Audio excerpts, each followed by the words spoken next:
Hey everybody, it's been a little bit, and yeah, things are looking pretty different with me now. That's right, I am an animated character now. I decided to watch a show that's about uploading your consciousness onto the internet, so I figured, why not be the Daniel Day-Lewis of YouTube and go ahead and upload myself to the internet? Smart idea, right? No, terrible idea. I miss eating food. I miss sleeping. Yeah, it's the little things. Well, since now I'm stuck here, I figured what better to do than research my fellow animated brethrens. And man, did I find a wild one. I really went down a rabbit hole and it's been a blast. Let's jump right into that.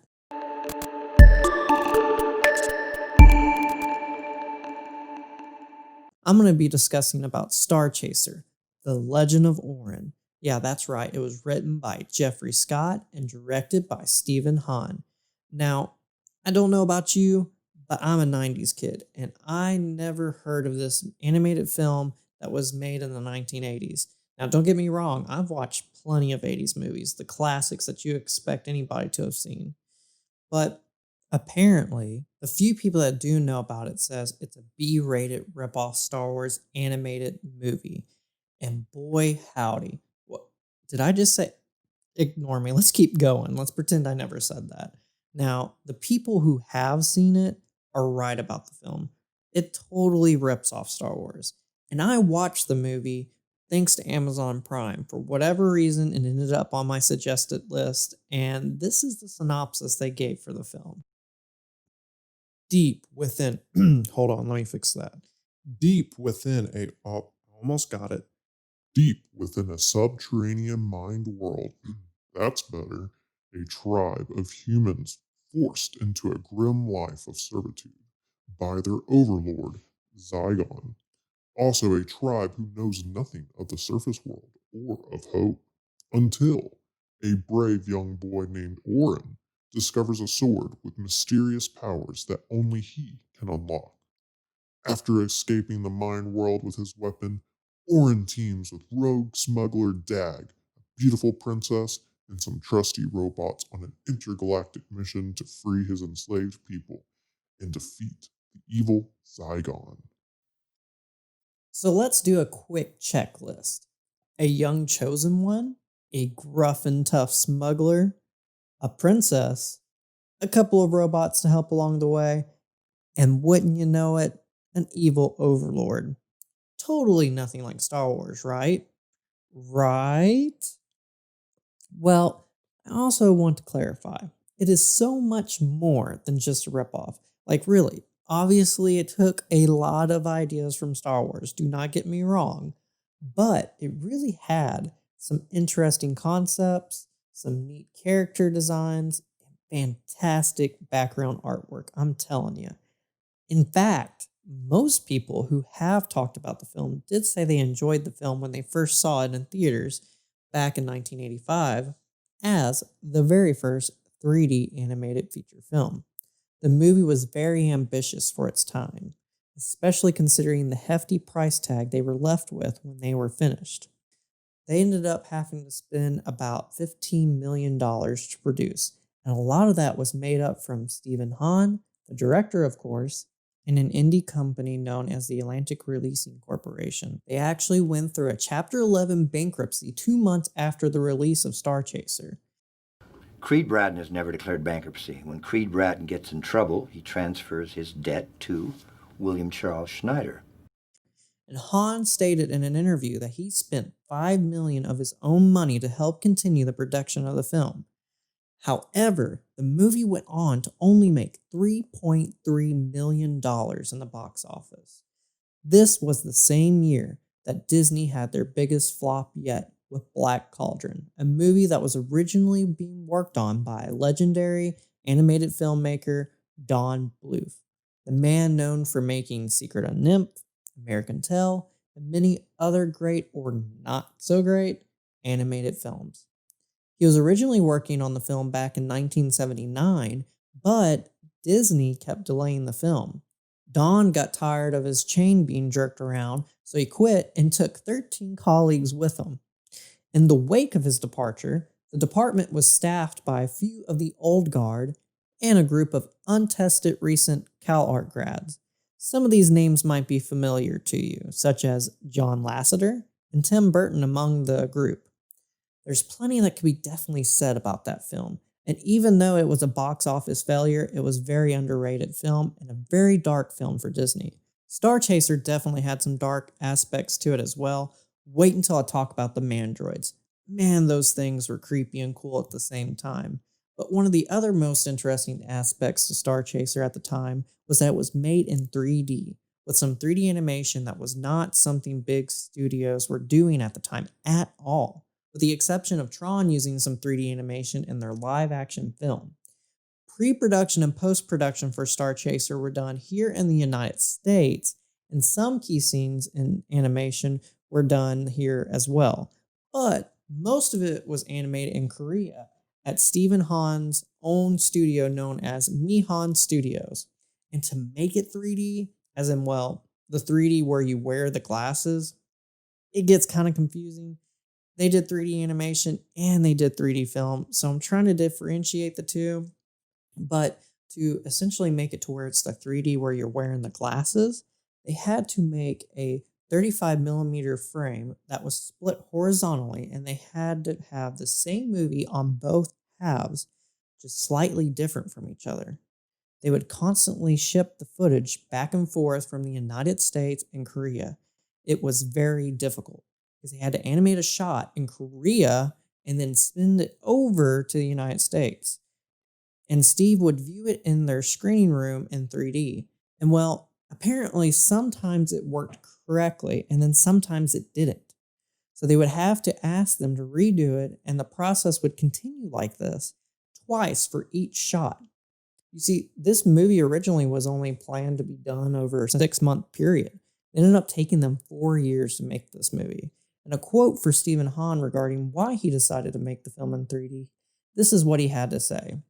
I thought that science fiction worked best when everything seemed real to the audience. That's the best way to evoke emotion, and the cartoony style of Saturday morning animation would not have done the job. So I wanted realism as much as possible. It's much harder to draw realistic characters, but I thought it would render a much more emotional experience. And then I thought, if we can create that realistic setting in 3 dimensions, it would work even better. So that's why I decided to do it in 3D. And so with that, he assembled a crew, including John Sperry as the scene planner in 3D modeling. You might recognize that name because Sperry worked alongside with Ralph Bakshi. I cannot say his name correctly. Please excuse me. I'm sure we'll have comments below not saying Bakshi right. But he worked with him on Fritz the Cat and Fire and Ice. And you see, the reason why I mention him is because Steven also did some work with Ralph, and we'll get to that in a little bit. But Sperry worked on Steven's graphics program for about 6 months, and after he got done working on it, Bill Coyer joined the crew to fine-tune things even further. Yes, the Bill known for being the CGI artist on Disney's Tron. You see, Starchaser was the first animated feature where they used a computer graphics program that had a pen that could draw in 3D. This was known as a digital plotter. So you see, this was the very first animation to use this method. This was how the ship, the primary ship you see in the film known as Starchaser, was created. It has not been done like that before. This was the very first time.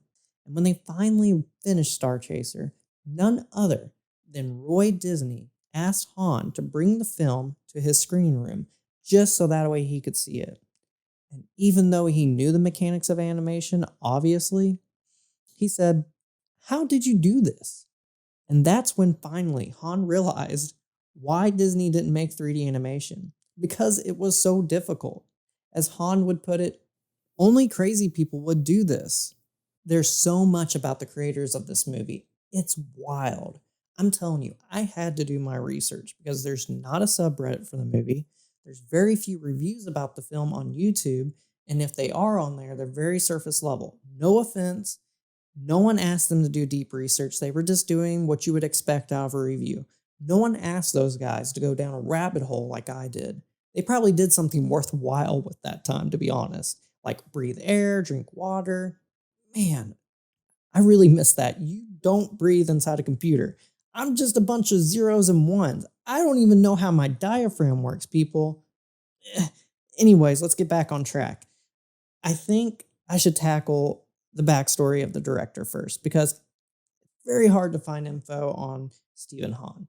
This guy helped start the Korean animation industry. Why is it so hard to find info on him? There should be articles or at least a wiki page about this guy. Yeah, I know, Wikipedia, real reliable, right? Well, Starchaser was his first and only film to ever direct. He did a few TV shows afterwards here and there, but this was the only movie period that he ever directed, and that's just the tip of the iceberg. So for the few articles I finally found about this guy, finally started linking things that made sense. You see, finally found out that he opened up a Korean animation studio known as Dongso Animation with animator animation director legend Taeyak Kim, who got a start, interesting enough, with international art production in 1968. I know this isn't Mr. Hahn, but we got to know a little bit about his partner here for just a second. Just stay with me, will you? You see, when he worked at International Art Production in 1968, he was helping with redoing a series of single reel shows such as Betty Boop, Felix the Cat, and even Porky Pig. These old theatrical shorts were being copied frame by frame and being reproduced in color. I could go on about Mr. Kim. He worked on a lot of great animation productions. So who knows, maybe if you're interested in hearing more about him, leave a comment below and I might work on a video focused on him. But now let's get back to Mr. Hahn. Before Hahn and Kim founded Dongso Animation in 1973, Korean animation was still just beginning. It was an infant and mostly limited to ink and paint work from Japan. Well, they changed the game for Korean animation by joining up with none other than, yes, I know I'm bad at pronouncing his name, but Ralph Bakshi. I think I might have got it right. Let me know below. But the legendary director known for, obviously, Lord of the Rings, Fritz the Cat, I could go on. They began supplying between animation on features such as Wizards and Hey Good Lookin'. They also worked on Lord of the Rings with them, among other animated features.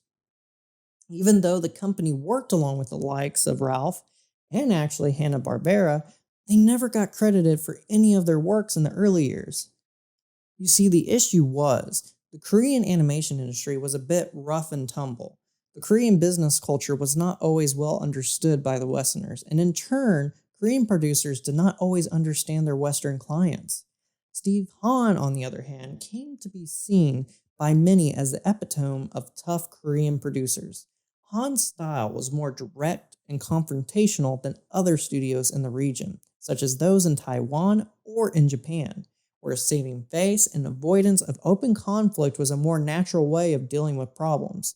The Koreans were the New Yorkers of Asia. They worked hard, played hard, and didn't pull any punches, both literally and figuratively. When it came to face, Korean style was more in your face. They fought equally among themselves with partnerships quickly forming, exploding apart, and reforming all together in Seoul. This highly competitive and volatile business atmosphere began to form in 1979 through 1980 when Stephen Hahn opened his new company, Mihon. He received work from Ruby Spears on their show Plastic Man. This work came to him with the help of none other than Jerry Smith, who was trusted by Joe Ruby and Ken Spears. You see, Smith had been sent to Taiwan by Bill Hanna in 1978 to help James Wang set up Cuckoo's Nest Animation. He had a falling out there and was so ready to try a new startup in 1980, he ended up teaming up with Stephen Hahn in South Korea. And by 1985, the animation industry had become firmly established in Seoul. Jerry Smith had split with Stephen Hahn, formed his own company known as Take One, closed it, then left the country. Then Mr. Kim that we talked about earlier, he finally left Dongso and started his own company called Pion Animation. And Steve was about to lose his studio. You see, he was risking it all by producing none other than Starchaser, which we now know ended up being a flop that actually resulted in his financial backers taking over his studio. The reason Han decided to actually direct and produce this film was because during the off season for his studio, he had no work for them, and he had to pay everyone a salary when there was no work. So he thought, why not make an animated film? See, that's the thing with Stephen Hahn. He wasn't making this out of a passion project. He never thought about making a 3D film. He was just trying to make sure that his workers didn't have to lose their jobs and he didn't have to lose his studio. Well, in the mix of all that, he ended up losing his studio anyways. Life is funny like that sometimes. We'll get back to Stephen here in just a little bit. Let's now focus on the author of this film. Yeah, that's right. We're talking about Jeffrey Scott. Yes, the Emmy Award winning Jeffrey Scott, most notably known for working on Muppet Babies and other various animated series such as Spider-Man, Teenage Mutant Ninja Turtles, and many more. Scott's lineage is actually quite interesting because his father is none other than Norman Maurer, the man who created the first 3D comic. It featured Mighty Mouse, and later he made a 3D comic featuring the Three Stooges. Now you're probably wondering, why are you mentioning the Three Stooges? See, the reason I mention it is because Maurer's father-in-law and Scott's maternal grandfather is none other than Moe Howard. That's right, the leader of the Three Stooges. Maurer got his start by working alongside with Moe as they co-managed the Three Stooges after Columbia terminated their employment in 1957.